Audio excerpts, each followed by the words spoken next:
Kuya, tingnan mo! Ang sigaw ni Leo ay tila isang matalim na patalim na humiwa sa maingay na kapaligiran ng ilog sa tondo. Saglit na natigilan si Marco sa pagkakalkal sa tambak ng basura. Ang amoy ng nabubulok na pagkain at ng maruming tubig ay kumakapit sa kanyang damit, sa kanyang balat, sa bawat hibla ng kanyang pagkatao. Ngunit sa isang iglap, tila naglaho ang lahat ng yon. Nakaturo ang maliit na daliri ng kanyang kapatid sa isang bagay na nakalutang malapit sa pampang, isang maitim na jacket. Hindi ito mukhang ordinaryong basura. Kahit mula sa malayo, kitang-kita ang kakaibang bigat at hugis nito, isang bagay na hindi nababagay sa lugar na yon. Mabilis na lumapit si Marco, lumusong sa tubig na hanggang sakong, hindi inalintana ang putik at kung ano pa mang dumi na maaaring sumabit sa kanyang mga paa. Ang mahalaga ay makuha niya ang jacket bago pa ito tuluyang anurinin ng agos. Sa bawat hakbang, nararamdaman niya ang pagtibok ng kanyang puso. Nang maabot niya ito, agad niyang naramdaman ang bigat. Hindi ito gawa sa ordinaryong tela. Makapal, makinis, at kahit basang-basa, mabigat ito sa kanyang mga kamay. Hinila niya ito, paakyat sa pampang, kung saan naghihintay si Leo na may halong pagtataka at kaba sa mga mata. "Ano yan, kuya?" tanong ng bata. Ang boses ay nanginginig. Hindi sumagot si Marco. Ang kanyang buong atensyon ay nasa jacket. Inilatag niya ito sa ibabaw ng isang malinis na karton. Habang sinusuri niya ang bawat bulsa, bumalik sa kanyang isipan ang nangyari kaninang umaga. Ang daladala niyang isang sako ng bote at plastik ay tinimbang sa junk shop. Ang kapalit, ilang pirasong barya na halos hindi maramdaman sa kanyang palad. Napahiya siya sa tingin ng may-ari ng junk shop. Isang tingin na nagsasabing kulang pa yon, na wala iyong halaga. At mas napahiya siya sa sarili niya nang kailanganin niyang ngumiti sa harap ni Leo at sabihing, "Sapat na to para sa gamot ni nanay. May sukli pa nga." Isang kasinungalingan. Isang kasinungalingang kailangan niyang ulit-ulitin para protektahan ang pag-asa sa mga mata ng kanyang nakababatang kapatid. Pero ang tunog na hindi niya kayang takasan ay ang tunog ng ubo ni Althea. Isang tuyo at pilit na ubo na tila pumipiga sa puso ni Marco sa tuwing naririnig niya ito. Ang gamot na nabili niya ay para lang sa lagnat, ang pinakamura. Hindi ang nireseta ng doktor sa health center, ang gamot na tunay na kailangan ng mga baga ng kanyang ina. "Kuya, may laman." Naputol ang kanyang pag-iisip. Sa panloob na bulsa ng jacket, may isang bagay na matigas at nababalot sa plastik. Dahan-dahan itong kinuha ni Marco. Isang makapal na leather wallet. Nanginginig ang kanyang mga kamay nang buksan niya ito. Ang kanyang mga mata ay nanlaki. Hindi barya ang laman nito. Hindi lumang perang papel. Ang laman nito ay isang makapal na talaksan ng mga bagong-bagong 1,000 piso. Ang kulay asul na mga papel ay tila nagniningning sa kabila ng dilim ng kanilang paligid. Ang dami! Bulong ni Leo. Hindi makapagsalita si Marco. Napalunok siya, ngunit pakiramdam niya ay may malaking batong nakabara sa kanyang lalamunan. Sa ilalim ng mga pera, may isa pang bagay. Isang maliit na kahon na nababalot ng pelus. Nanginginig niyang binuksan ito. Sa loob, isang kwintas na may kumikinang na diamante ang nakahimlay. Ang kislap nito ay tila isang bituin na nahulog mula sa langit at napadpad sa marumi nilang mga kamay. Biglang bumigat ang hangin. Ang ingay ng mga sasakyan at sigawan ng mga tao sa paligid ay tila humina. Ang tanging naririnig na lang ni Marco ay ang mabilis at malakas na pagkabog ng sarili niyang dibdib. Ang isang bahagi ng kanyang isip ay sumisigaw, gamot ni nanay, pagkain, isang bagong bubong, isang bagong buhay. Ito na ang sagot sa lahat ng kanyang mga dasal, ang himalang hinihintay niya. Ngunit may isa pang boses sa kanyang isipan, isang boses na mas pamilyar, mas malalim, ang boses ng kanyang yumaong ama. Anak, ang kahirapan ay hindi lisensya para gumawa ng masama. Ang dangal natin, iyan lang ang yaman na hindi kayang nakawin ni numan. Napapikit si Marco. Ang mga salitang iyon ay nakaukit sa kanyang puso mula pa noong bata siya. Dangal. Isang salitang napakadaling bitawan kapag kumakalam na ang iyong sikmura at naririnig mo ang hirap sa paghinga ng sarili mong ina. Pero biglang umalingaw-ngaw sa kanyang isipan ang ubo ni Althea. Hindi isang alaala lang, kundi isang tunog na parang kutsilyong tumatarak sa kanyang dibdib. Isang tunog na nagsasabing nauubusan na sila ng oras. Ang dangal ba ay maipapahid sa lagnat? Ang dangal ba ay kayang magpaluwag ng isang naninikip na dibdib? Napatingin siya sa pera pagkatapos ay sa direksyon ng kanilang barong-barong. Dahan-dahan, nanginginig niyang dinukot ang isang maliit na talaksan ng pera mula sa wallet. Sapat lang para sa mga gamot at marahil, kaunting masustansyang pagkain. Ang kanyang mga daliri ay namanhid, ang kanyang palad ay pinagpapawisan. Kuya, anong ginagawa mo? Ang boses ni Leo ay puno ng takot. Ang kaninang pagkamangha sa mga mata nito ay napalitan ng pag-aalala. Hindi yan sa atin. Masama yan, di ba? Tumingin si Marco nang diretso sa mga mata ng kapatid. Nakita niya roon ang sarili niyang konsensya. Hinawakan niya ang maliit na kamay ni Leo at pinisil ito ng mahigpit. Para kay Nanay Leo, sabi niya sa mahinang boses, sinisikap na maging matatag. Para gumaling siya, ibabalik natin ang lahat ng ito, pangako. Hihiramin lang natin. Maingat niyang ibinalik ang wallet sa bulsa ng jacket. Ang kahon ng kwintas ay hindi man lang niya ginalaw. Isinara niya ang zipper ng bulsa at pagkatapos ay maingat na tiniklop ang basang jacket. Bawat galaw niya ay mabigat. Parang may kung anong nakadagan sa kanyang mga balikat. Binuhat niya ang jacket. Sa isang kamay, hawak niya ang isang bagay na maaring maging katapusan ng kanilang mga problema. Sa kabilang kamay, hawak niya ang kamay ng kanyang kapatid.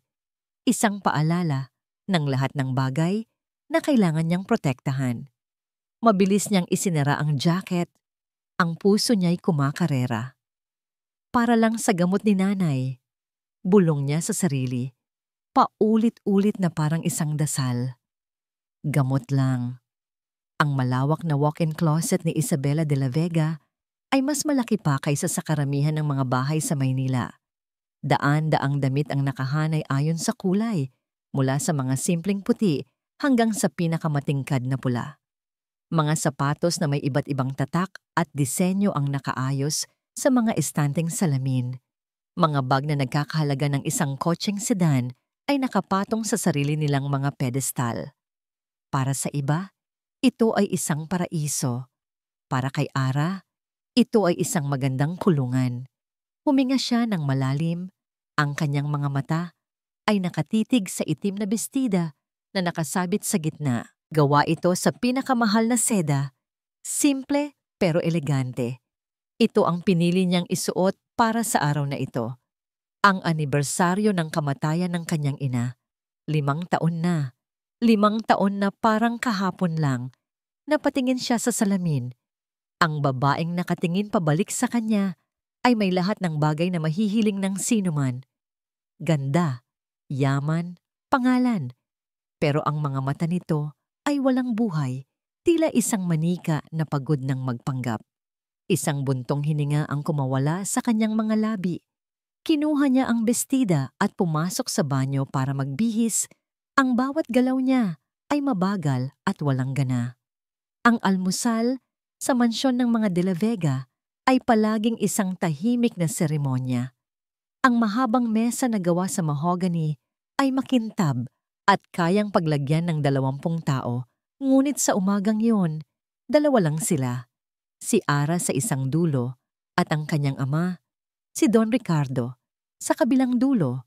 Ang tanging maririnig ay ang mahinang kalansing ng kanilang mga kubyertos sa plato. Ang distansya sa pagitan nila ay hindi lang pisikal. Ito ay isang distansyang binuo ng mga taon ng hindi pagkakaunawan, ng mga salitang hindi nasabi, at ng isang trahedyang pilit nilang tinatakasan.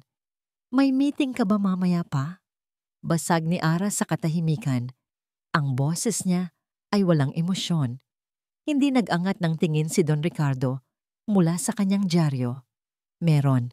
Sa hapon." Napangisi si Ara ng mapait. Siyempre, palaging may meeting, palaging may trabaho, kahit sa araw na ito. "Akala ko, baka gusto mong bisitahin si Mama sa sementeryo nang magkasama tayo," sabi niya. Sinadyang lagyan ng diin ang huling mga salita.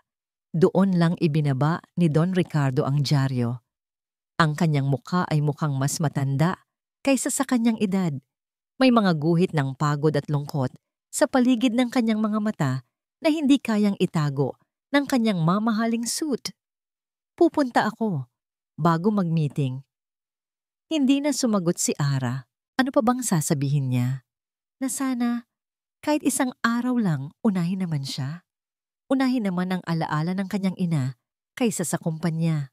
Iyon ang palagi niyang gustong isigaw, pero ang mga salita ay laging naiipon lang sa kanyang lalamunan, nagiging isang mapait na bukol na mahirap lunukin.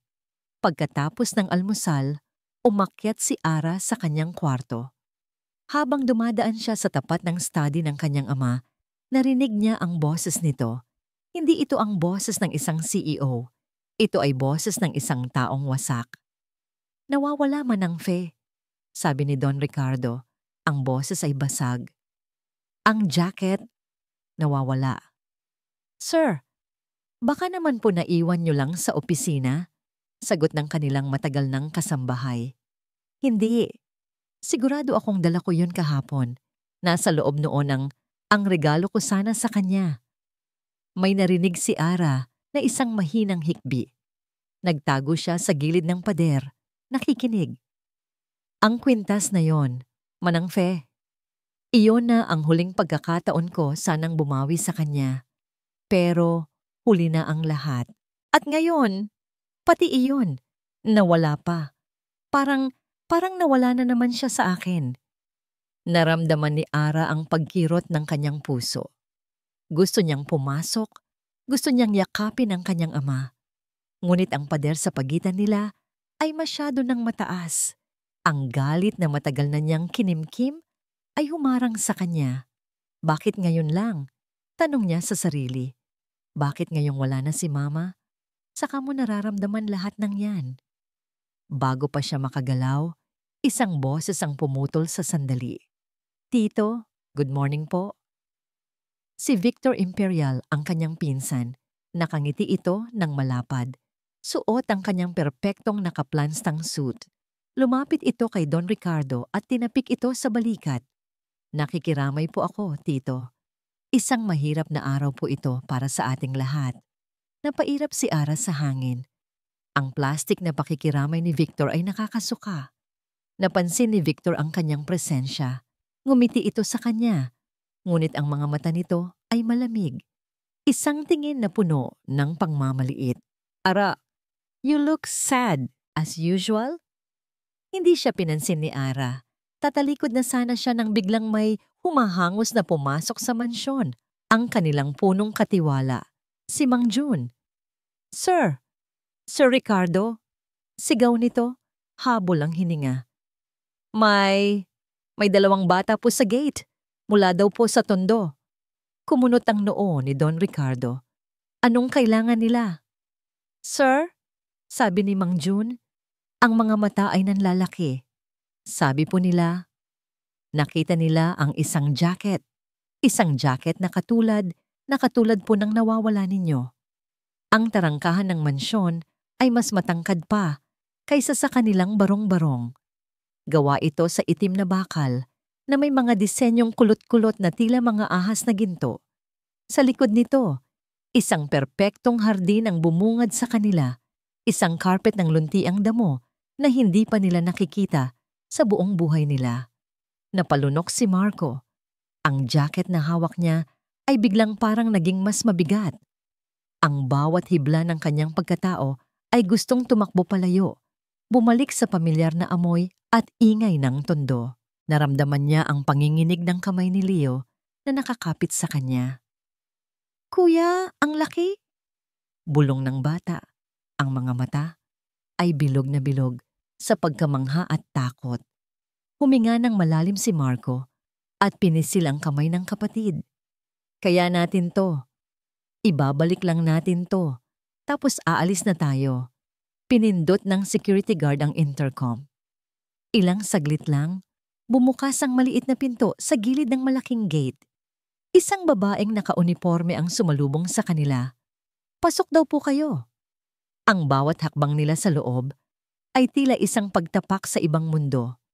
Ang hangin ay malinis, ang paligid ay tahimik, masyadong tahimik.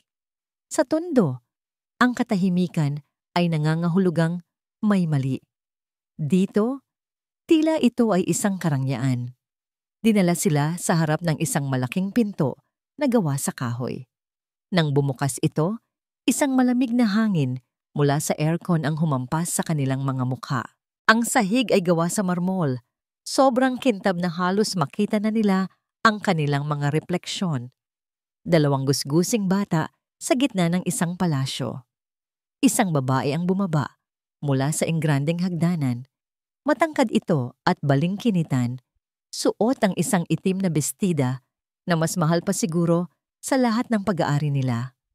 Ang buhok nito ay itim at tuwid at ang mga mata nito ay matalas at mapanuri. Si Isabela Ara de la Vega. Huminto ito sa harap nila. Pinag-cruise ang mga braso. Hindi ito ngumiti. "Kayo daw ang nakakita ng jacket?"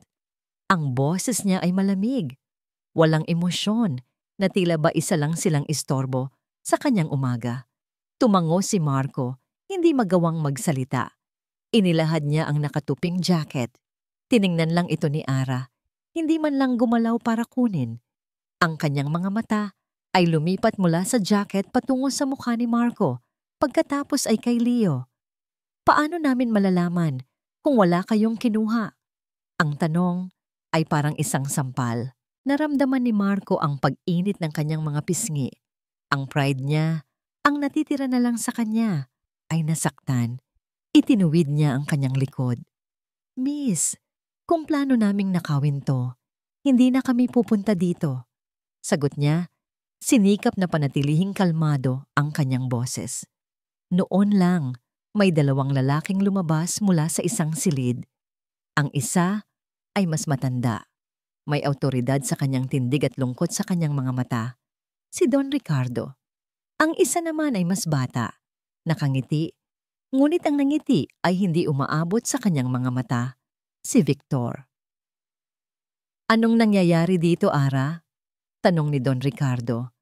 "Sila po yung sinasabi ni Mang Jun pa. Nasa kanila daw po yung jacket." Ang mga mata ni Don Ricardo ay napako sa hawak ni Marco. Dahan-dahan itong lumapit. Ang bawat hakbang nito ay tila nagpapabigat sa hangin sa silid. Kinuha nito ang jacket mula sa mga kamay ni Marco at mabilis na kinapa ang panloob na bulsa. Una niyang kinuha ang kahon ng alahas. Binuksan niya ito at nakahinga ng maluwag nang makita ang kwintas. Pagkatapos, kinuha niya ang wallet. Binuksan niya ito at tiningnan ang laman. Natahimik ang lahat. Alam ni Marco na ito na ang sandali. Ang sandali ng paghuhusga. May kulang, sabi ni Don Ricardo. Ang boses ay mababa at seryoso. Tumingin ito ng diretso kay Marco. "Nasaan ang pera?" Napayuko si Marco. Ang kahihiyan ay parang isang kumunoy na humihila sa kanya pababa. Naramdaman niya ang lalong paghigpit ng kapit ni Leo sa kanyang kamay. "Sir," panimula niya, ang boses ay nanginginig. "Patawad po." Itinaas niya ang kanyang tingin. Sinalubong ang mga mata ng milyonaryo. "Kumuha po ako ng kaunti." Isang mahinang pagtikhim ang narinig niya mula kay Victor. Si Ara naman ay napailing na lang na para bang sinasabing, "Sabi ko na nga ba?" Mula sa kanyang bulsa, Inilabas ni Marco ang isang maliit na supot ng gamot at ang resibo mula sa butika.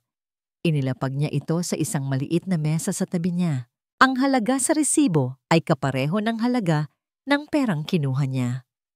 Para po sa nanay ko, pagpapatuloy niya, ang boses ay naglalaman ng lahat ng kanyang pagod at desperasyon.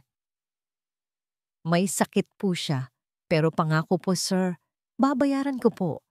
Magtatrabaho po ako. Kahit ano po gagawin ko, mabayaran ko lang po kayo. Tinitigan siya ni Don Ricardo. Ang tingin nito ay matagal at malalim. Tila binabasa ang kanyang kaluluwa. Nakita ni Marco ang pagbabago sa mga mata ng matanda. Ang kaninang hinala ay napalitan ng isang bagay na hindi niya maintindihan. Pag-unawa, marahil, o awa. Ano ang sakit ng nanay mo? Tanong ni Don Ricardo. Ang boses ay mas malumanay na ngayon. Tuberculosis po, sagot ni Marco. Napapikit si Don Ricardo. Isang mahabang katahimikan ang namayani bago siya muling nagsalita. Hindi mo na kailangang bayaran. Nagulat si Marco. Maging si Ara at si Victor ay nagulat din. Hindi lang yan, dagdag pa ni Don Ricardo. Ako na ang bahala sa lahat ng gastos sa pagpapagamot ng nanay mo. Ililipat natin siya sa isang magandang ospital. At kayong dalawa, sabi nito, tinitingnan sila ni Leo, ay mag-aaral. Ako ang magpapaaral sa inyo. Hindi makapaniwala si Marco sa kanyang narinig. Ang mga tuhod niya ay tila nanlambot sa sobrang gulat at pasasalamat. Ang mga luhang kanina pa niya pinipigilan ay nagbabadya ng tumulo. Ngunit bago pa man niya maipahayag ang kanyang pasasalamat, isang kamay ang tumapik sa kanyang balikat. Si Victor, nakangiti ito ng malapad. That lamot ko cheng kamdong, nhưng thừa chú, liu chung ta có thể tin tưởng những người đến từ nơi đó không? Sabi nito sa malambing ngunit puno ng pahiwatig na boses. Ang ngiti nito ay naroon pa rin, ngunit ang mga mata nito ay nakatitig kay Marco, puno ng hamon at pagbabanta. Ang guest house ng mansyon ng mga De La Vega ay isang kumpletong tahanan.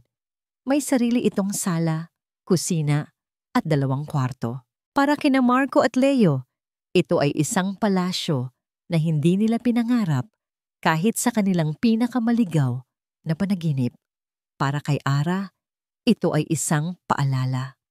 Isang paalala ng biglaang desisyon ng kanyang ama na halos hindi niya maintindihan. Inutusan siya ni Don Ricardo na bantayan ang magkapatid. Isang utos na sa pandinig ni Ara ay parang isang obligasyon, isang gawaing kailangan niyang tapusin. Sa unang mga araw, pinapanood niya sila mula sa malayo. Nakikita niya si Leo na tuwang-tuwang tumatakbo sa malawak na hardin, hinahabol ang mga paru-paro. Nakikita niya si Marco na tahimik lang na nakaupo sa labas. Ang mga mata ay laging nakatingin sa malayo, na para bang ang isip niya ay nasa ibang lugar. May distansya sa pagitan nila, isang pader na hindi nakikita na binuo ng kanilang magkaibang mundo. At sa loob-loob ni Ara, may isang bahagi sa kanya na naghihintay. Naghihintay na mapatunayang tama ang sinabi ni Victor. Naghihintay na magkamali si Marco. Isang hapon, habang pabalik siya sa mansyon matapos bisitahin ang kanyang kabayo sa kwadra, narinig niya ang isang paulit-ulit na tunog mula sa kusina ng guest house. Isang malakas na beep. Beep. Beep. Dahil sa kuryosidad, sumilip siya sa bintana. Nakita niya si Marco na nakatayo sa harap ng microwave, nakakunot ang noo. Paulit-ulit niyang pinipindot ang mga butones, pero ang tanging ginagawa lang ng makina ay umingay. Hindi napigilan ni Ara ang sarili. Hindi iyan laruan. Ang boses niya ay lumabas na mas mataray kaysa sa kanyang intensyon. Napalingon si Marco, ang mukha ay puno ng gulat. Nang makita siya nito, mabilis na namula ang kanyang mga tainga at umiwas ito ng tingin. Ang kaninang determinasyon sa mukha nito ay napalitan ng matinding hiya. Biglang nakaramdam ng kirot si Ara sa kanyang dibdib, isang kirot ng pagsisisi. Nakita niya sa isang iglap hindi ang isang batang tondo, kundi ang isang binatang may pride. Isang kuya na marahil ay gusto lang mag-init ng tubig para sa kape. Isang simpleng bagay na naging komplikado dahil sa mundong hindi niya kinagisnan. Lumapit siya. "Dito," sabi niya sa mas mahinang boses, itinuturo ang start button. "Pindutin mo lang yan pagkatapos mong ilagay ang oras." Hindi tumingin sa kanya si Marco. Tumango lang ito ng bahagya. Mabilis na tumalikod si Ara at naglakad palayo. Dala-dala ang isang pakiramdam na hindi niya gusto. Ang pakiramdam na naging mababaw siya. Kinagabihan, hindi makatulog si Ara. Ang isip niya ay ligalig. Tumayo siya at dumungaw sa bintana ng kanyang kwarto na nakatanaw sa guest house. Isang ilaw lang ang bukas. Dahil sa hindi maipaliwanag na dahilan, bumaba siya. Dahan-dahan siyang naglakad sa damuhan. Ang mga paa niya ay walang sapin. Huminto siya sa di kalayuan, sapat lang para makita ang nasa loob ng hindi napapansin.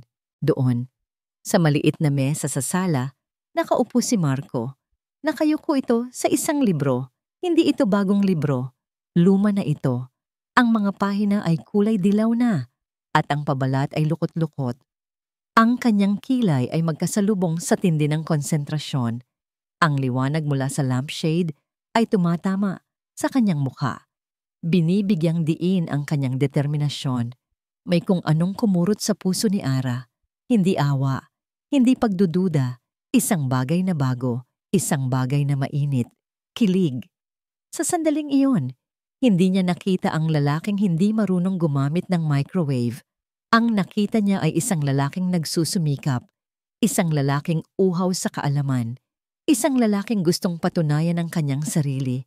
At sa hindi niya malamang dahilan, ang tanawing iyon ay mas kaakit-akit kaysa sa lahat ng binatang naka-sports car na nakilala niya. Kinabukasan, habang nagkakape siya sa hardin, biglang sumulpot si Victor. "Ara, kamusta?" Bati nito. Dala ang peking ngiti.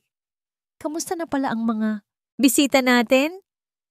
"Okay lang sila," sagot ni Ara, walang ganang makipag-usap. Umupo ito sa tapat niya. "Alam mo, may nakausap akong kakilala ko sa Tondo. People talk, you know?" Sabi nito na parang nagkukwento lang. Medyo may pangalan daw yang si Marco doon. Mahilig daw sa gulo. Basagulero, ika nga. "I'm just telling you this so you can be careful. Nag-aalala lang ako sa'yo." Ang mga salita ni Victor ay parang lason na unti-unting kumalat sa isip ni Ara. Binubuhay muli ang kanyang mga pagdududa. Ito ba ang totoo? Ang determinasyong nakita niya kagabi? Isang palabas lang ba? Dahil sa pagkalito, nagpa siyang pumunta sa ospital. Kailangan niyang makita si Althea. Naabutan niya ang ginang na mahimbing na natutulog sa isang malinis at puting kwarto.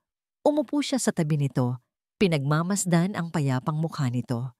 Ilang saglit pa, dahan-dahang iminulat ni Althea ang kanyang mga mata. Ngumiti ito nang makita si Ara. "Hija." "Magandang hapon po, Aling Althea. Kamusta na po ang pakiramdam niyo?" "Mabuti. Salamat sa Diyos at sa inyo," sagot nito. Ang boses ay mahina, ngunit puno ng pasasalamat. Tila nabasa ni Althea ang pag-aalala sa mukha ni Ara. "Huwag kang mag-alala kay Marco, Hija. Mabuting bata yon." Tumingin ito sa bintana. "Alam mo ba, huminto yon sa pag-aaral para lang makapagtrabaho. Para may pambili kami ng pagkain at para makapasok si Leo sa eskwela. Maraming beses na hindi yon kumakain para lang may siguradong laman ang tiyan naming dalawa. Lahat ng pagod at sakripisyo, Ara, para sa amin. Masyadong mabigat ang binuhat ng batang yon sa murang edad." Ang bawat salita ni Althea ay parang alon na humahampas sa pader ng pagdududa ni Ara. Unti-unti itong ginigiba. Ang kwento ng isang ina ay mas matimbang kaysa sa mga tsismis ng isang pinsan. Umuwi si Ara sa mansyon na may bagong pagtingin. Ang pagkalito niya ay napalitan ng respeto. Habang naglalakad siya sa pasilyo, dumaan siya sa tapat ng library, kung saan madalas magtrabaho si Victor. Bahagyang bukas ang pinto. Narinig niya ang boses nito, galit at pabulong sa kausap nito sa cellphone. Hinihila niya pababa ang lahat ng pinaghirapan ko. Kinukuha niya ang dapat ay para sa akin. Kailangan kong gumawa ng paraan bago mahuli ang lahat. Natigilan si Ara. Ang kanyang puso ay biglang kumabog ng malakas. Kanino kaya galit si Victor? At ano ang gagawin nito?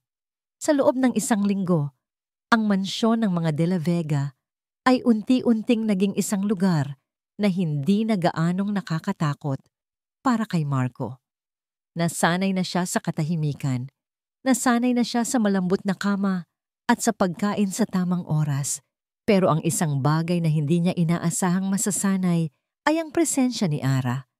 Hindi na ito ang malamig at mapanghusgang babae na una niyang nakilala. Sa mga nagdaang araw, nakikita niya ang mga sulyap ng totoong Ara, ang babaeng marunong tumawa. Kapag nagkukwento si Leo ng mga kalokohan, ang babaeng may sinserong pag-aalala sa mga mata kapag kinakamusta nito ang kanilang ina sa telepono. At si Marco, sa unang pagkakataon, sa loob ng maraming taon, ay nakaramdam ng isang bagay na matagal na niyang kinalimutan. Ang gaan ng loob. Isang gabi, sinabi ni Don Ricardo na magkakaroon ng isang maliit na salo-salo sa mansyon. Isang charity dinner para sa mga piling kaibigan at kasosyo sa negosyo. At gusto niyang nandoon sila ni Leo. Pero sir, agad na protesta ni Marco. Hindi po kami bagay dyan. Mga gusgusin lang po kami. Nakakahiya po sa mga bisita ninyo. Ngumiti si Don Ricardo, isang ngiti na bihirang makita. Marco, ang dangal ng isang tao ay hindi nasusukat sa kanyang damit. Gusto kong makilala kanila. Gusto kong makita nila ang uri ng katapatan na bihira na lang sa mundo ngayon. Walang nagawa si Marco kundi pumayag, kahit pa ang kanyang sikmura ay tila binabaliktad sa sobrang kaba. Dumating ang araw ng salo-salo. Nagpadala si Don Ricardo ng mga bagong damit para sa kanila. Isang maliit na suit para kay Leo at isang polo na may slacks para kay Marco.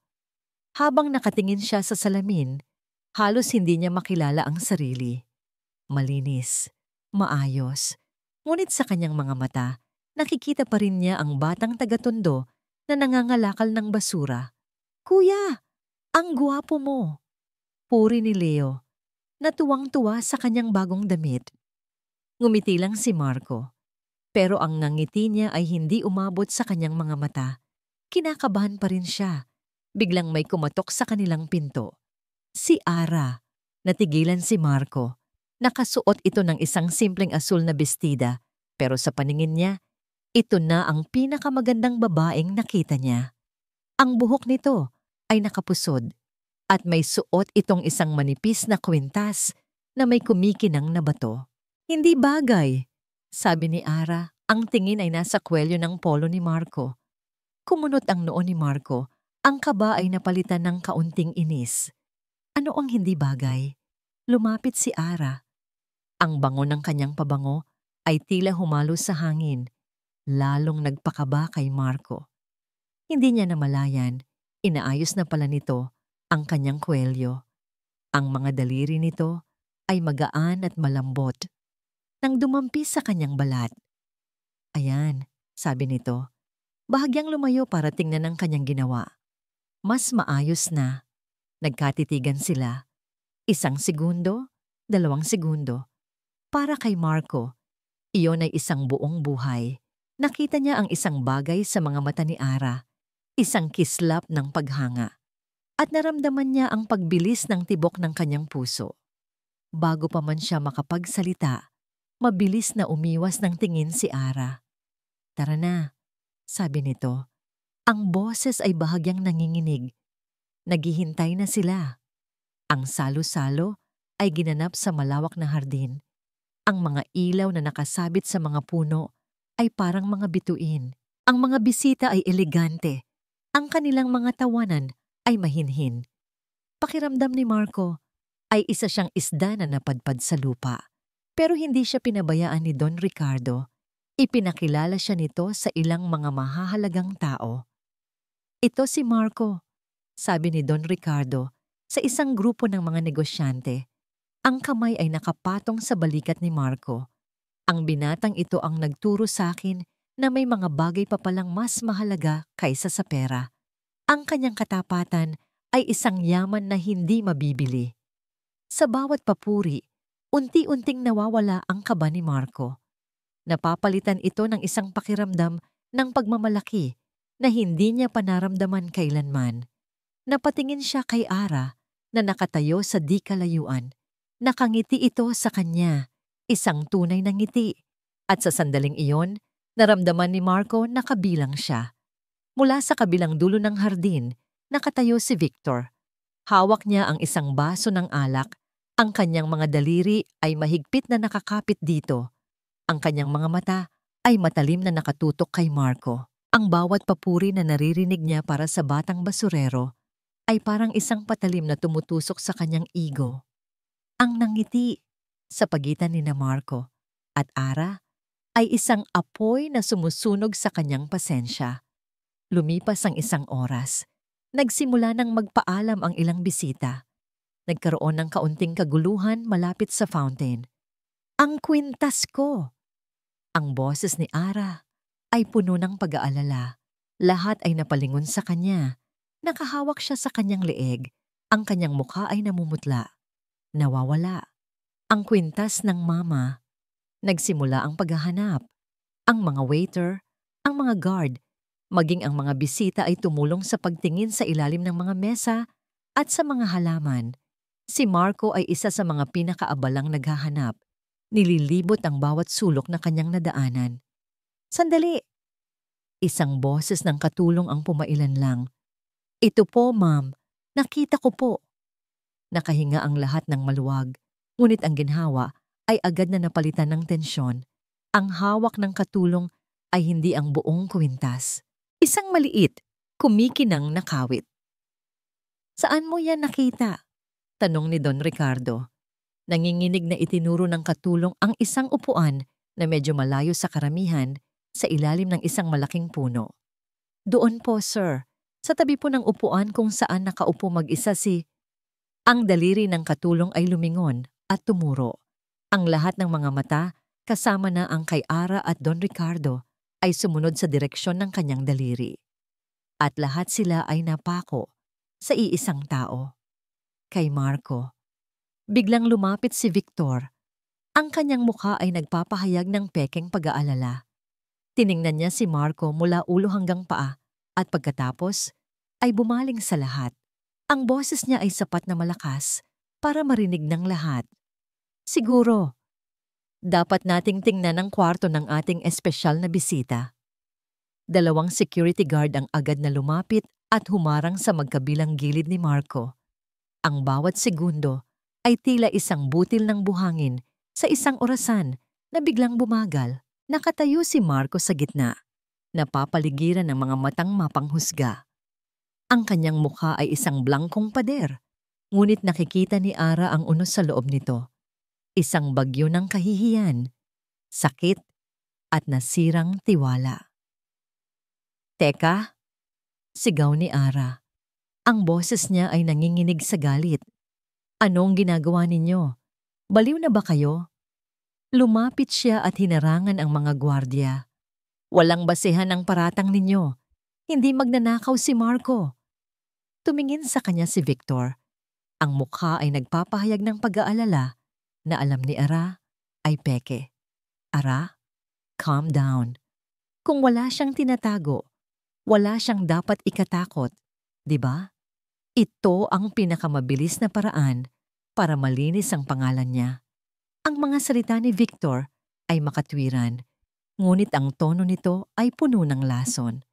Walang nagawa si Ara nang lumakad si Don Ricardo. Kasunod ang mga gwardiya at si Victor patungo sa guest house. Sumunod siya. Ang kanyang mga kamay ay nakakuyom. Ang guest house na sa mga nagdaang araw ay naging simbolo ng bagong pag-asa ay biglang naging isang silid ng interogasyon. Hinalughog ng mga gwardiya ang lahat. Ang mga damit na maayos na nakatupi, ang mga librong hiniram ni Marco mula sa library, maging ang mga drawing ni Leo. Si Leo, na kanina lang ay masayang-masaya, ay umiiyak na ngayon sa isang sulok, nakayakap ng mahigpit sa binti ng kanyang kuya. Si Marco ay hindi gumagalaw. Nakatayo lang siya roon. Ang kanyang mga mata ay walang emosyon, na para bang ang kanyang kaluluwa ay lumipad na palayo sa kanyang katawan. At ang tanawing iyon, ang lalong dumurog sa puso ni Ara. Pagkalipas ng ilang minuto, lumabas ang mga gwardiya, walang dala. "Wala po, sir," sabi ng isa kay Don Ricardo. Isang alon ng ginhawa ang bumuhoho sa dibdib ni Ara. "Kita nyo na, sabi ko sa inyo." Ngunit hindi natinag si Victor. Lumapit ito kay Don Ricardo. "Tito, syempre wala dyan," bulong nito. Pero sapat na malakas para marinig nilang lahat. Hindi naman siya tanga para itago yan sa sarili niyang kwarto. Baka may kasabwat siya sa labas. Baka naipasa na niya. Tumingin ito kay Marco. "Hindi ba't sabi ko sa inyo, Tito? Ang mga taong desperado, gagawin ang lahat. Sanay silang mabuhay sa paraang mapanlamang." Ang bawat salita ni Victor ay isang panggatong na lalong nagpaalab sa galit ni Ara. Ngunit ang mas masakit ay ang makita ang epekto nito sa kanyang ama. Ang mukha ni Don Ricardo ay unti-unting nagbago. Ang kaninang pag-asa ay napalitan ng pamilyar na malamig na maskara ng isang negosyante. Ang maskara ng pagdududa. Humarap si Don Ricardo kay Marco. "Sabihin mo sa akin ang totoo, Marco. Kinuha mo ba?" Ang tanong na yon ay mas masakit pa kaysa sa isang sampal. Hindi na ito isang pagtatanong. Isa na itong paghatol. Hindi sumagot si Marco. Itinaas lang niya ang kanyang baba. Ang kanyang mga mata ay nagsasabing mas gugustuhin pa niyang mamatay kaysa sagutin ang ganoong klaseng tanong. Ang kanyang pananahimik ay isang hiyaw ng nasaktang dangal. At doon, sumabog si Ara. "Papa, ano ba?" Sigaw niya. Ang mga luha ay nagsimula nang mamuo sa kanyang mga mata. Humarap siya sa kanyang ama. Ang galit na matagal na niyang kinimkim ay bumuhos na parang isang sirang dam. Hindi ka naniniwala sa kanya dahil mahirap siya, di ba? Dahil galing siya sa tondo? Iyan ba ang sukatan ng pagkatao para sa'yo? Humakbang siya palapit. Ang bawat salita ay may bigat ng maraming taon ng sama ng loob. Katulad ng hindi mo pagtitiwala sa kahit sino maliban sa kumpanya mo, maliban sa pera mo. Si Mama, kailangan ka niya. Pero nasaan ka? Nasa isang meeting. At ngayon, may isang taong nagpapakita ng kabutihan pero hindi mo kayang pagkatiwalaan dahil lang hindi siya nabibilang sa mundo mo. Ang bawat salita ay isang punyal na tumusok sa puso ni Don Ricardo. Ang kanyang mukha ay namutla. Nasasaktan hindi lang sa akusasyon, kundi sa katotohanang nakapaloob dito. Ang kanyang pighati ay mabilis na naging galit. Isang galit na kailangan niyang maibunton sa iba. Tumingin siya kay Marco.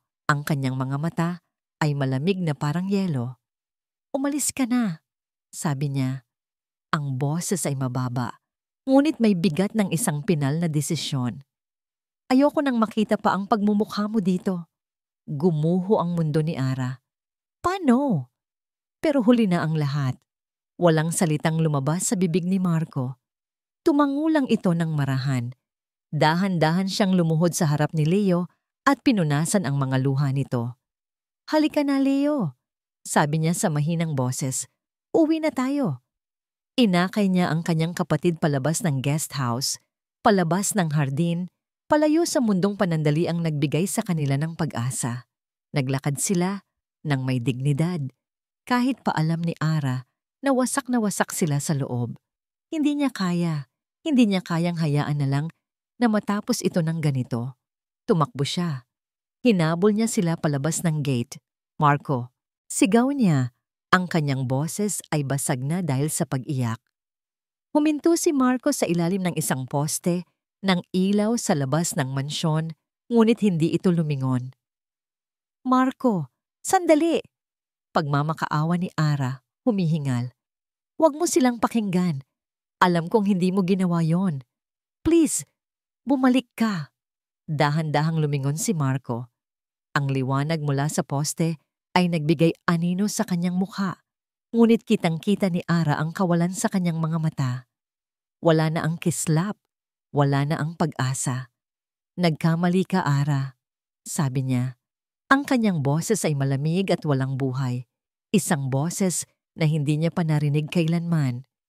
Hindi tayo para sa iisang mundo.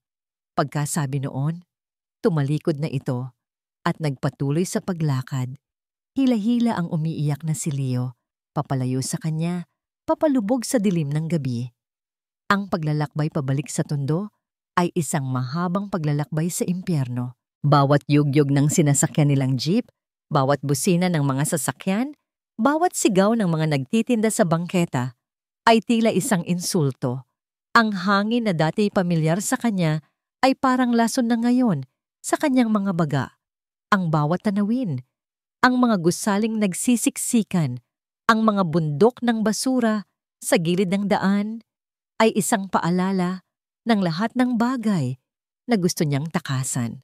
Si Leo ay tahimik lang sa kanyang tabi. Ang mga mata ay namumugto. Hindi na ito nagtanong.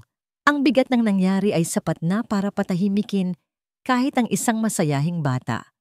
Pagbaba nila sa kanilang eskinita, ang pakiramdam ng pagiging dayuhan ay lalong tumindi. Ang mga kapitbahay na dati binabati siya ay humihinto sa kanilang ginagawa para lang tingnan sila. Ang kanilang mga mata ay puno ng kuryosidad at panghuhusga. Ang mga bulungan ay parang mga bubuyog na umuugong sa kanyang tainga. Ayan na sila. Di ba sa mansyon na yan nakatira? Narinig ko pinalayas daw. Nagnakaw yata. Sayang, akala ko pa naman nakaahon na. Bawat salita ay isang karayom na tumutusok sa kanyang balat.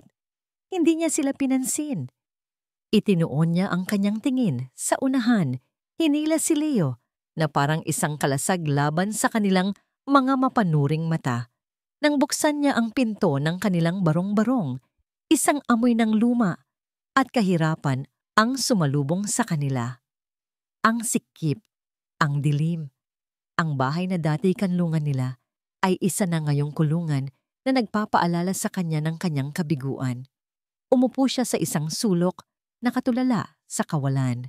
Ang katahimikan sa loob ng bahay ay mas nakakabingi kaysa sa ingay sa labas. Biglang nagring ang cellphone sa kanyang bulsa.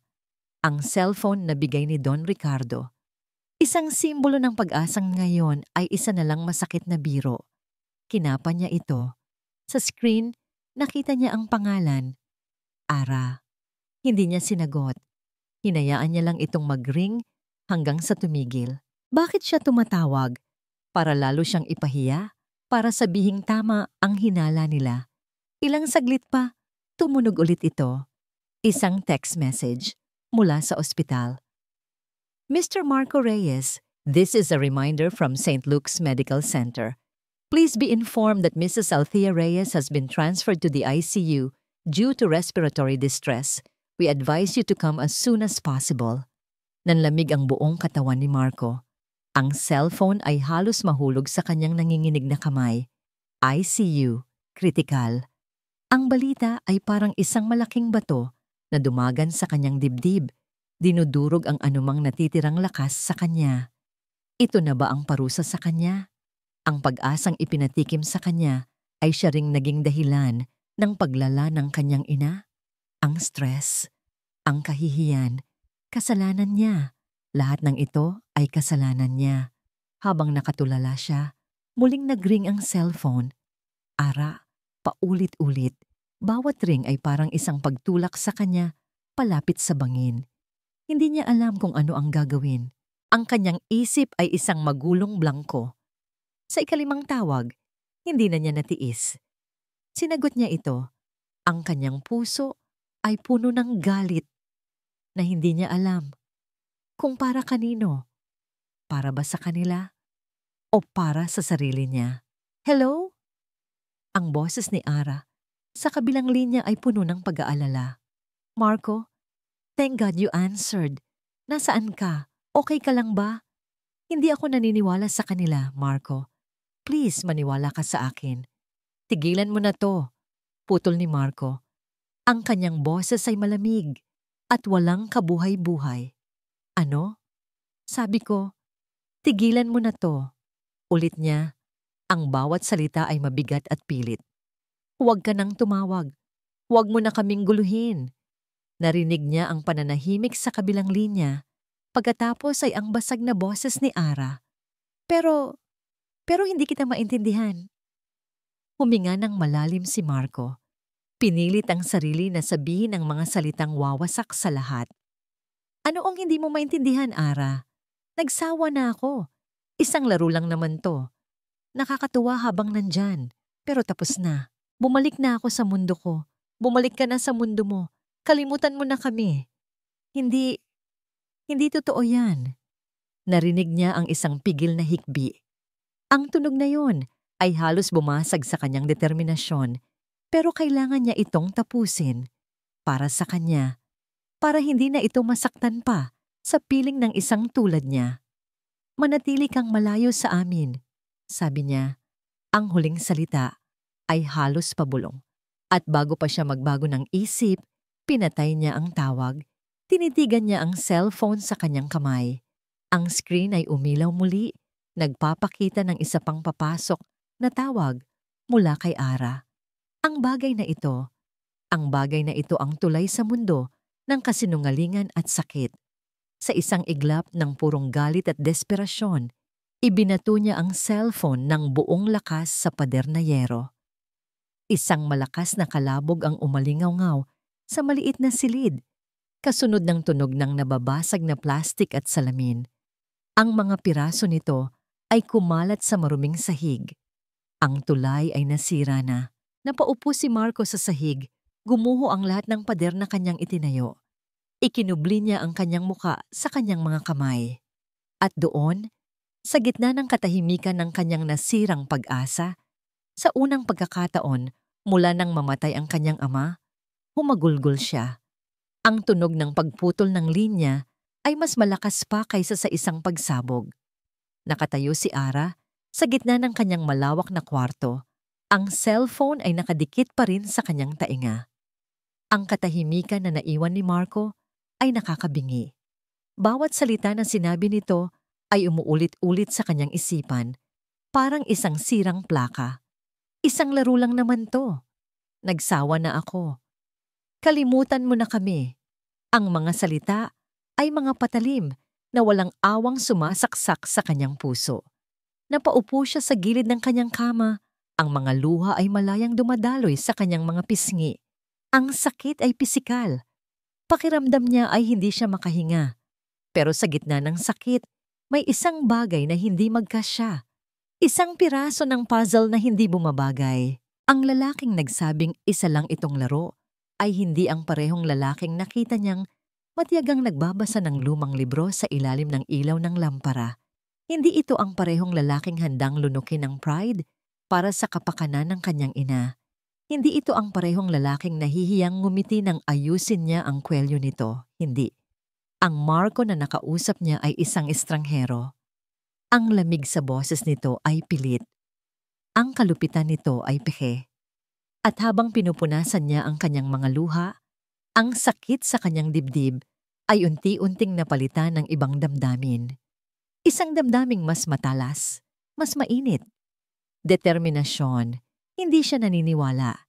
Hindi siya maniniwala. May mali. May isang bagay na sobrang mali. At hahanapin niya ang kasagutan. Tumayo siya. Ang kanyang mga mata ay namumula, ngunit ang kanyang tingin ay matatag. Naalala niya ang isang bagay. Ang ngiti ni Victor nang si Marco ay pagbintangan. Isang nangiti ng tagumpay. Isang nangiti na masyadong kampante.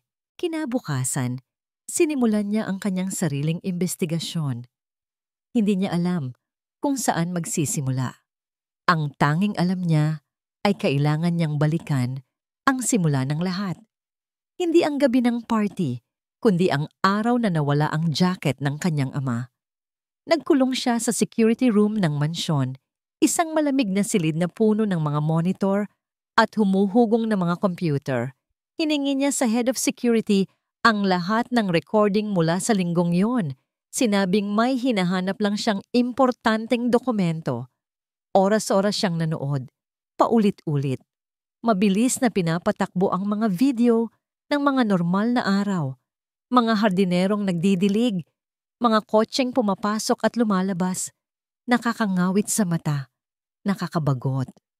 Ngunit hindi siya sumuko hanggang sa nakita niya ito, isang maliit na detalye sa araw na nawala ang jacket. Hapon, ang itim na kotse ni Victor ay lumabas ng gate.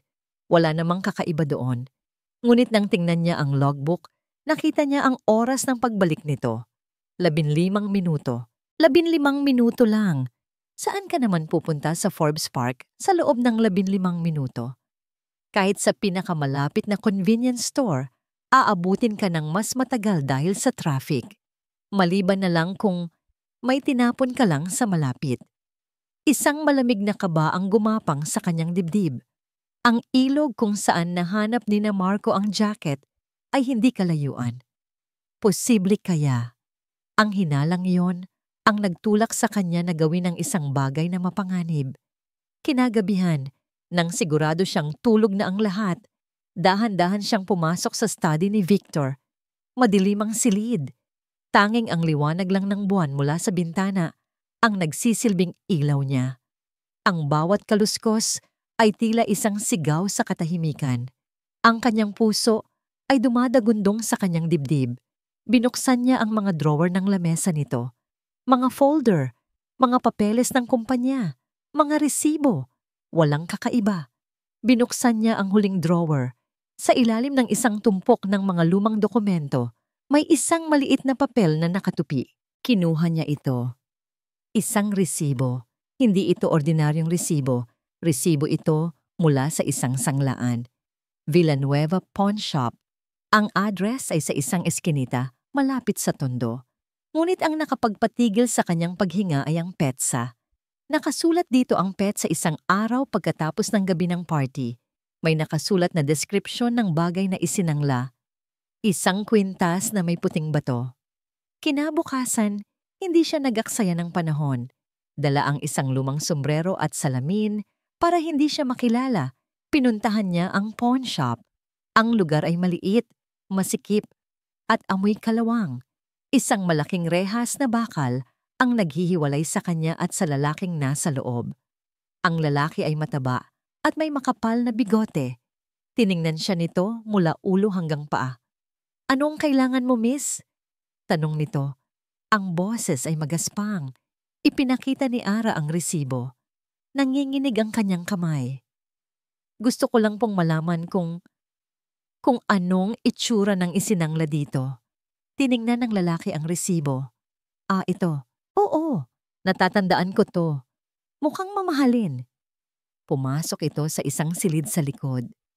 Bawat segundong paghihintay ni Ara ay parang isang taon. Bumalik ang lalaki na may dalang isang maliit na plastic bag. Kinuha nito ang laman at ipinatong sa counter. Ang mundo ni Ara ay tila huminto. Ang hangin ay nawala sa kanyang mga baga. Ang tibok ng kanyang puso ay huminto. Doon sa ibabaw ng maruming salamin ng counter, sa ilalim ng malamlam na ilaw ng pawn shop, ay nakahimlay ang isang pamilyar na kislap, ang kwintas ng kanyang ina. Ang biyahe pabalik sa Forbes Park ay malabo sa isipan ni Ara. Ang tanging malinaw lang ay ang imahe ng kwintas na nakapatong sa counter ng sanglaan at ang nag-aapoy na galit sa kanyang dibdib. Hindi na ito ang malamig na galit na dati niyang nararamdaman para sa kanyang ama. Ito ay isang uri ng galit na nakakapasong, isang galit na humihingi ng katarungan. Pagpasok niya sa mansyon, ang kanyang mga hakbang ay mabilis at may bigat. Naabutan niya ang kanyang ama at si Victor sa sala, nagkakape at nag-uusap tungkol sa negosyo na para bang walang nangyari, na para bang hindi nila sinira ang buhay ng dalawang tao. Magandang hapon, bati ni Victor. Ngingiti-ngiti. Saan ka galing, Ara? Mukhang pagod ka. Hindi siya pinansin ni Ara. Ang kanyang mga mata ay nakapako kay Victor, ngunit ang mga salita niya ay para sa kanyang ama. Pa, may gusto akong ipakita sa inyo. Lumapit siya sa center table na gawa sa salamin. Mula sa kanyang bag, kinuha niya ang resibo mula sa sanglaan at inihagis ito sa ibabaw ng mesa. Ang maliit na piraso ng papel ay tila isang bomba na naghihintay na sumabog. Ano to? Tanong ni Don Ricardo. Kinuha ang resibo at sinuri ito. Giaitit di Victor, sabi ni Ara. Ang boses niya ay malamig na parang yelo. Ang ngiti sa mukha ni Victor ay unti-unting naglaho. Tiningnan niya ang resibo at saglit na namutla. Ngunit mabilis niyang binawi ang kanyang composure. Tumawa siya. Isang tawang pilit. Anong pinagsasasabi mo, Ara? Resibo lang yan. Baka napulot mo lang kung saan. Talaga? Tanong ni Ara. Humakbang siya palapit. Resibo mula sa isang sanglaan malapit sa tondo. Resibo para sa isang kwintas na may puting bato. Resibo na may petsang isang araw pagkatapos mong pagbintangan si Marco na ninakaw ang kwintas ko. Magaling ka, Victor. Napakagaling mong magsinungaling. Ara, this is absurd. Sigaw ni Victor. Tumatayo na ngayon. Tumingin ito kay Don Ricardo. Tito, nakikita niyo ba? Nilason na ng lalaking yun ang isip niya. Gumagawa siya ng mga kwento para lang mapagtakpan ang magnanakaw na yon. Ngunit may nakita si Ara sa mga mata ng kanyang ama. Isang butil ng pagdududa. Isang pagdududa na ngayon ay nakaturo na kay Victor. Ang kotse mo, sabi ni Ara. Ang boses ay matatag. Tiningnan ko ang security footage, Victor.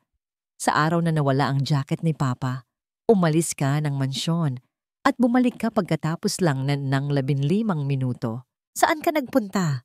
Anong ginawa mo sa loob ng 15 minuto? Ang bawat tanong ni Ara ay parang isang suntok na nagpapaurong kay Victor. Ang kanyang mukha ay namumula na sa galit at takot. Ang kanyang mga kamay ay nagsimula ng manginig. Hindi ko alam ang sinasabi mo. Alam mo, Victor. Alam na alam mo. Sigaw ni Ara. Itinapon mo ang jacket, di ba? Dahil kailangan mo ng pera. Siguro para sa mga sugal mo o sa mga utang mo. At ang kwintas. Ang kwintas ang naging perpektong paraan para idiin si Marco, para mawala siya sa landas mo.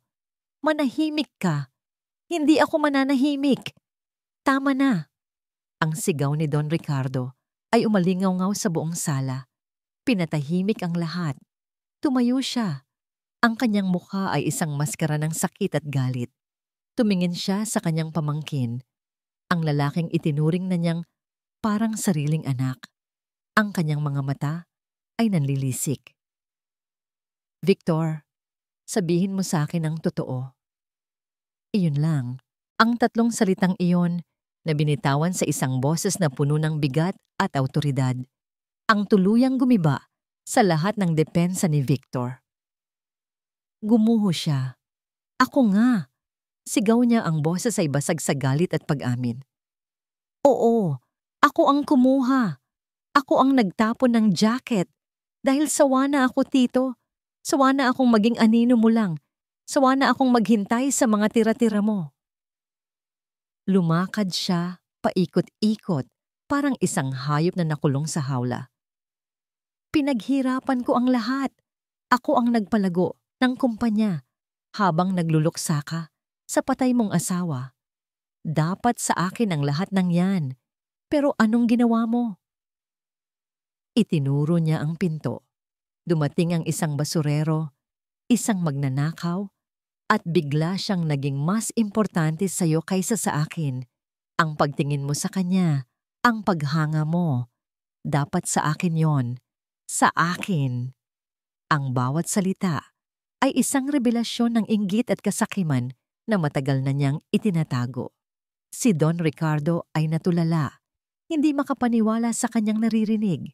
Ang sakit ng katotohanan ay tila isang pisikal na dagok.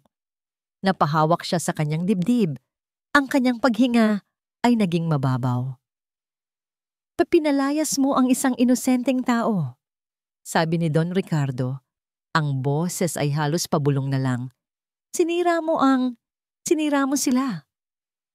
Naramdaman ni Don Ricardo ang panlalabo ng kanyang paningin, ang bigat ng kanyang pagkakamali, ang bigat ng kataksilan ng kanyang pamangkin ay masyadong mabigat. Nabuwal siya sa sofa, ang kanyang muka ay namutla. Sa gitna ng kaguluhan, sa gitna ng pagsira ng kanilang pamilya, isang tunog ang pumutol sa lahat. Ang ringtone ng cellphone ni Ara. Nanginginig niyang kinuha ito mula sa kanyang bulsa. Isang hindi rehistradong numero. Sinagot niya ito. Hello? Ate Ara? Ang boses sa kabilang linya ay maliit, nanginginig at puno ng takot. Boses ito ng isang bata. Boses ni Leo. Leo, anong nangyari? Ate Ara, si Kuya, si Nanay, nasa ospital sila. Critical daw po. Ang mga pader ng ospital ay puting-puti, masyadong puti. Ang sahig ay makintab, masyadong makintab. Ang hangin ay amoy gamot at kemikal. Isang amoy na dumidikit sa lalamunan ni Marco. Nagpapaalala sa kanya ng bawat segundong lumilipas na ang kanyang ina ay nasa loob ng kwartong yon, lumalaban para sa kanyang buhay. Nakatungo siya. Ang kanyang mga siko ay nakapatong sa kanyang mga tuhod. Ang lamig ng sahig ay gumagapang sa suwelas ng kanyang mga tsinelas, ngunit hindi niya ito alintana. Ang tanging nararamdaman niya ay ang lamig sa loob ng kanyang dibdib, isang malawak na kawalan na tila humihigop sa lahat ng kanyang pag-asa. Sa tabi niya, si Leo ay nakatulog na dahil sa pagod sa pag-iyak. Ang mukha ng bata ay may mga bakas pa ng tuyong luha. Tiningnan siya ni Marco. Isang alon ng matinding pagsisisi ang humampas sa kanya. Pinrotektahan niya si Leo mula sa gutom, mula sa mga nang-aapi, mula sa hirap ng buhay. Ngunit hindi niya ito naprotektahan mula sa kanya, mula sa sarili niyang ambisyon, mula sa sarili niyang pagkakamali. Kung hindi lang sana ako nangarap. Ang isiping iyon ay paulit-ulit na tumatakbo sa kanyang utak. Kung kontento na lang sana siya sa pagbabasura. Kung hindi na lang sana niya pinulot ang jacket na yon. Kung sana. Ang isang bahagi niya ay gustong manisi. Gusto niyang isisi ang lahat kay Victor, kay Don Ricardo, kay Ara, sa mundo nilang puno ng glitz at kasinungalingan. Pero ang mas malaking bahagi niya ay alamang totoo. Sinisi niya ang sarili niya dahil nagpadala siya, nagtiwala siya. Hinayaan niyang buksan ang isang pinto na dapat ay nanatiling sarado. Narinig niya ang mabilis na mga yabag sa dulo ng pasilyo. Hindi niya ito pinansin. Marahil ay isa lang itong doktor o nurse na nagmamadali. Ngunit ang mga yabag ay palapit ng palapit. Hanggang sa huminto ito sa mismong tapat niya, dahan-dahan niyang itinaas ang kanyang tingin. Si Ara, at sa likod nito si Don Ricardo. Ang mukha ni Ara ay puno ng pag-aalala, ang kanyang mga mata ay namumugto. Ang mukha naman ni Don Ricardo ay tila tumanda ng 10 taon sa loob lang ng ilang oras. Ang awtoridad na dati niyang daladala ay nawala.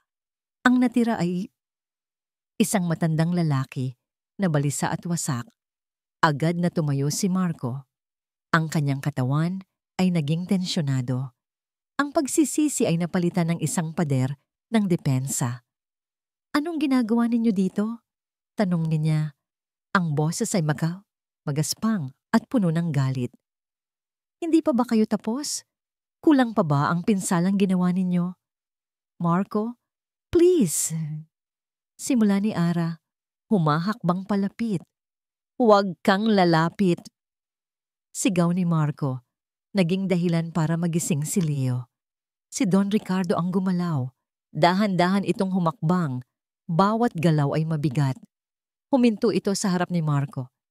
Sa loob ng ilang segundo, nagtitigan lang sila. Nakita ni Marco ang lahat sa mga mata ng matanda. Ang sakit, ang hiya, ang matinding pagsisisi. At pagkatapos, isang bagay na hindi inaasahan ni Marco ang nangyari. Ang makapangyarihang si Don Ricardo de la Vega, ang milyonaryong kinatatakutan sa mundo ng negosyo, ay dahan-dahang yumuko sa harap niya. Hindi ito isang simpleng pagtango. Ito ay isang pagyuko ng isang taong sumusuko, ng isang taong humihingi ng tawad mula sa kaibuturan ng kanyang kaluluwa. Marco, iho, ang boses ni Don Ricardo ay basag, parang isang garapon na nabitawan at nagkapira-piraso. Patawarin mo ako. Natigilan si Marco. Ang galit sa kanyang dibdib ay tila biglang nagyelo. Ako ang may kasalanan sa lahat. Pagpapatuloy ng matanda. Ang kanyang mga mata ay nagsimula ng mamasa. Naging bulag ako, Marco. Bulag sa inggit ng sarili kong pamangkin. At mas naging bulag ako sa sarili kong mga maling akala. Hinusgahan kita hindi dahil sa kung anong ebidensya ang mayroon ako, kundi dahil sa kung saan ka nanggaling. At iyon ang kasalanang hindi ko mapapatawad sa sarili ko. Ang bawat salita ay sinsero. Ang bawat salita ay totoo. Nakita ni Marco hindi ang isang milyonaryo, kundi ang isang ama na nagluluksa, isang taong pinagtaksilan, isang taong pinagsisisihan ang kanyang mga pagkakamali. Ang pader na itinayo ni Marco sa paligid ng kanyang puso ay nagsimulang magkaroon ng mga bitak. Lumapit si Ara. Dahan-dahan. Ngunit sa pagkakataong ito, hindi na siya pinigilan ni Marco. Marahan niyang inilagay ang kanyang kamay sa braso ni Marco. Ang init ng kanyang palad ay tila isang kuryenteng gumising sa namamanhid niyang pakiramdam. Hindi ka nag-iisa, Marco. Bulong ni Ara, ang kanyang mga mata ay nakikiusap. Nandito kami. Sa mga salitang iyon, tuluyang gumuho ang lahat ng depensa ni Marco. Ang galit ay nawala. Ang natira na lang ay ang sakit. Napayuko siya. Hindi na napigilan ang mga luhang bumuhos mula sa kanyang mga mata. Isang pinto sa dulo ng pasilyo ang bumukas. Isang doktor na may seryosong mukha ang lumabas. Tinatanggal ang kanyang surgical mask. Ang bawat hakbang nito palapit sa kanila ay mabagal at mabigat. Huminto ito sa harap nilang lahat. Ang kanyang tingin ay lumilipat mula kay Marco, kay Ara, at kay Don Ricardo. Pamilya po ba ni Mrs. Althea Reyes? Ang buong mundo ay tila huminto sa pag-ikot. Lahat sila ay napigil sa kanilang paghinga, naghihintay sa hatol. 1 taon. 1 taon na ang lumipas mula sa gabing iyon sa ospital, isang gabing akala ni Marco ay katapusan na ng lahat. Ngunit ito pala ay simula. Simula ng isang bagong kabanata na hindi niya inaasahan. Ang sinabi ng doktor noon ay isang himala. She's stable. She fought hard. She's a fighter. Ang mga salitang iyon ang nagpabago sa lahat.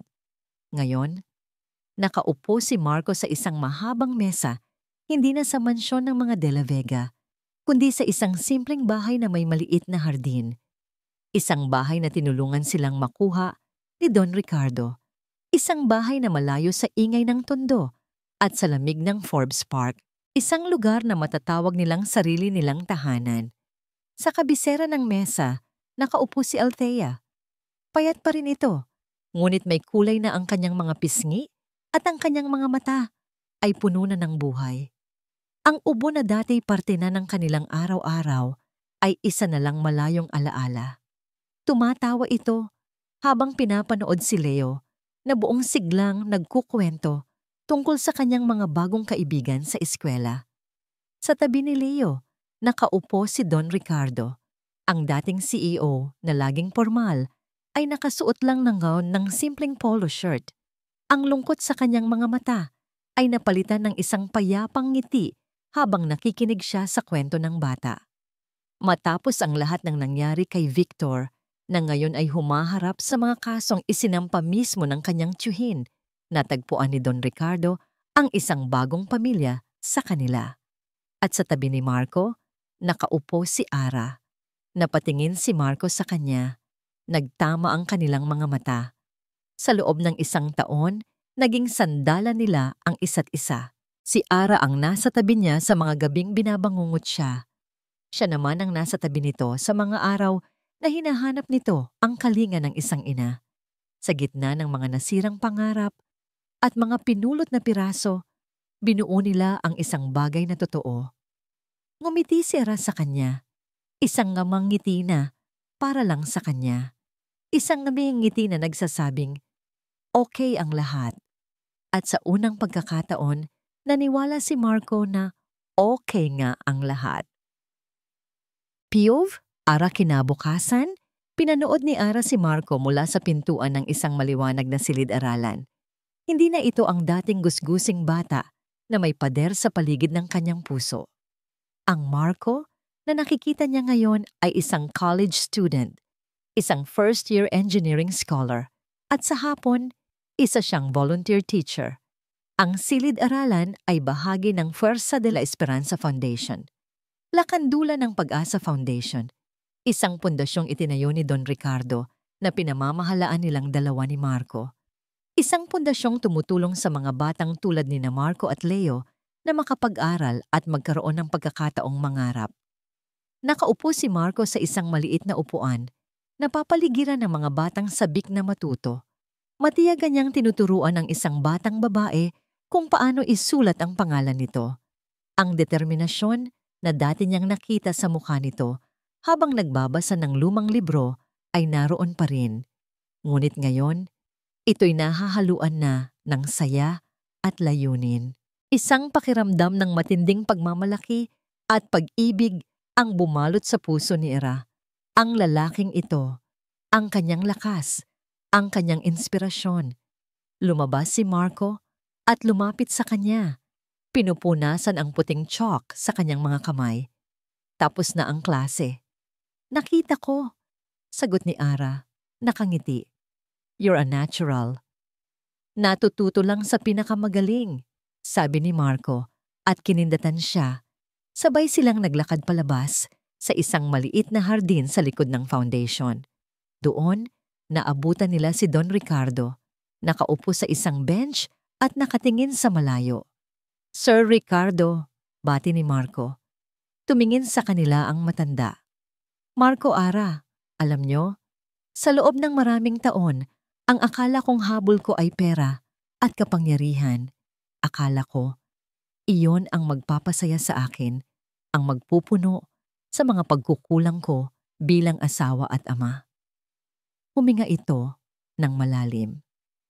Pero ikaw, Marco, ikaw ang nagturo sa akin ng isang bagay na mas mahalaga.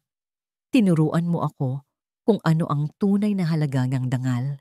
Tinuruan mo ako kung paano magpatawad, hindi lang sa iba, kundi sa sarili ko.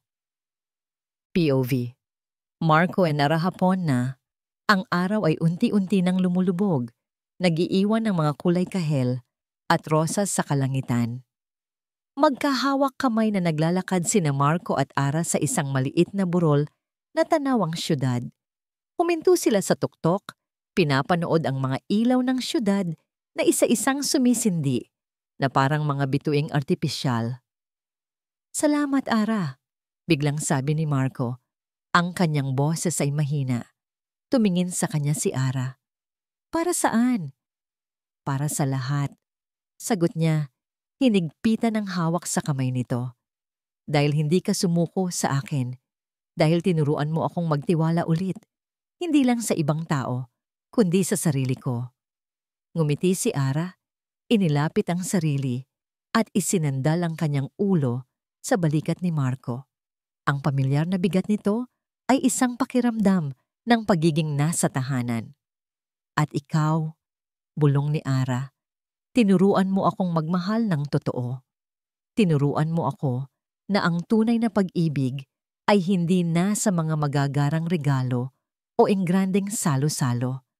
Nasa pag-unawa, nasa pagtanggap, at nasa paglaban para sa isa't isa kahit gaano pa kahirap. Itinaas ni Marco ang kanyang baba at tinitigan siya sa mata. Ang lahat ng sakit, lahat ng hirap, Lahat ng pagsubok na kanilang pinagdaanan ay naglaho. Ang natira na lang ay ang dalisay at matatag na pag-ibig na kanilang binuo mula sa mga abo ng kanilang nakaraan. Dahan-dahan, inilapit niya ang kanyang mukha sa mukha nito at doon, sa ilalim ng papalubog na araw, sa gitna ng katahimikan, ibinigay nila sa isa't isa ang isang halik. Isang halik na hindi nagmamadali. Isang halik na puno ng mga pangakong hindi na kailangang bigkasin. Isang halik na nagsaselyo sa kanilang bagong simula. Magkayakap silang nanatili roon, nakatingin sa kinabukasang ngayon ay hindi na nakakatakot, kundi puno ng walang hanggang pag-asa. At sa paglubog ng araw sa kanilang bagong simula, dito nagtatapos ang kwento ng pag-ibig at pag-asa ni Marco at Ara. Mula sa kaibuturan ng aking puso, maraming salamat sa inyong walang sawang pagsubaybay at pakikinig. Ang pagsama ninyo sa bawat kabanata, sa bawat luha, sa bawat sakit at tagumpay ni Marco at Ara ay isang karangalan para sa akin. Ang pagsulat sa kwentong ito ay isang paglalakbay din at sa bawat salitang aking tinipa, naramdaman ko ang inyong presensya at init ng inyong pagtanggap. Sana, ang kwentong ito ay nag-iwan sa inyo ng isang paalala na ang tunay na dangal ay isang yamang hindi kayang nakawin ninuman at ang pag-ibig na totoo ay hindi nasusukat sa yaman, kundi sa lalim ng pag-unawa, sa tapang ng pagpapatawad at sa lakas na bumangon mula sa bawat pagkadapa. Naway baunin ninyo ang pag-asa na kahit sa pinakamadilim na sandali, laging may liwanag na naghihintay. Kung ang kwentong ito ay nakaantig sa inyong puso, inaanyayahan ko po kayong mag-iwan ng inyong mga saloobin sa comment section sa ibaba. Anong aral ang inyong napulot? At aling bahagi ang pinakatumatak sa inyo? Ang inyong mga boses at kwento ay mahalaga sa akin. Hanggang sa ating muling pagsasama sa susunod na kwent, nagmamahal, pag-ibig sa likod ng luha.